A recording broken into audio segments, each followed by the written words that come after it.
चिंता उन लोगों द्वारा भुगतान किया जाने वाला ब्याज है जो मुसीबत उधार लेते हैं।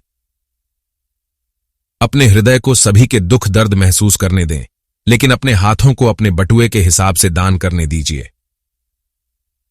सभी के साथ विनम्र रहना चाहिए, लेकिन कुछ ही के साथ करीबी रिश्ता बनाना चाहिए। इनमें से भी कुछ ही लोगों पर भरोसा करना चाहिए। सच्ची दोस्ती का पौधा हमेशा धीरे धीरे बड़ा होता है, और अगर कोई व्यक्ति सच्ची दोस्ती चाहता है तो उसे पहले परेशानियों का सामना करना होगा। काम के आदमी के साथ आपकी बात संक्षिप्त और व्यापक होनी चाहिए।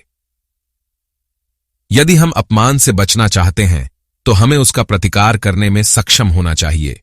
यदि हम शांति को सुरक्षित रखना चाहते हैं, जो हमारी बढ़ती समृद्धि के सबसे शक्तिशाली उपकरणों में से एक है, तो यह झांत होना चाहिए कि हम युद्ध के लिए हर समय तैयार हैं। ज्ञान की पुस्तक में ईमानदारी पहला अध्याय है। खुशी और नैतिक कर्तव्य अविभाज्य रूप से जुड़े हुए हैं।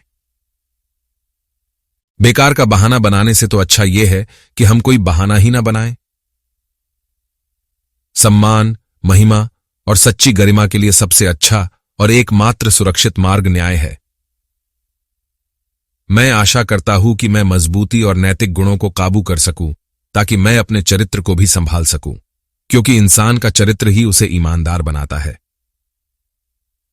यदि आप अपनी खुद की प्रतिष्ठा का सम्मान करते हैं तो अच्छे गुण वाले लोगों के साथ रहें, क्योंकि बुरी संगति में रहने से अकेला रहना भला है। संविधान वह मार्गदर्शक है जिसे मैं कभी नहीं छोड़ूंगा।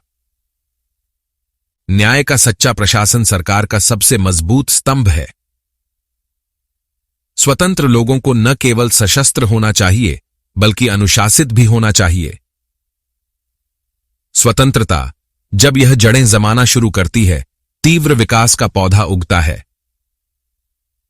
सभी इतिहास का चमत्कार वह धैर्य है जिसके साथ पुरुष और महिलाएं अपनी सरकारों द्वारा अनावश्यक रूप से उन पर डाले गए बोझ को स्वीकार करते हैं।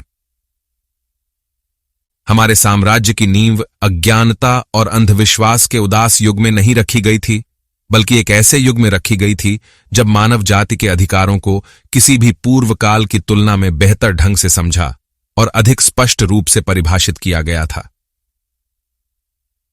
एक स्वतंत्र लोगों को न केवल सशस्त्र और अनुशासित होना चाहिए, बल्कि उनके पास पर्याप्त हथियार और गोला बारूद होना चाहिए, ताकि वे किसी से भी स्वतंत्रता की स्थिति बनाए रख सकें जो उनका दुरुपयोग करने का प्रयास कर सकते हैं, जिसमें उनकी अपनी सरकार भी शामिल हो सकती है। युद्ध के लिए तैयार रहना शांति बनाए रखने के सबसे प्रभावी साधनों में से एक है। देशभक्ति के पाखंड को सावधानी से रोकें,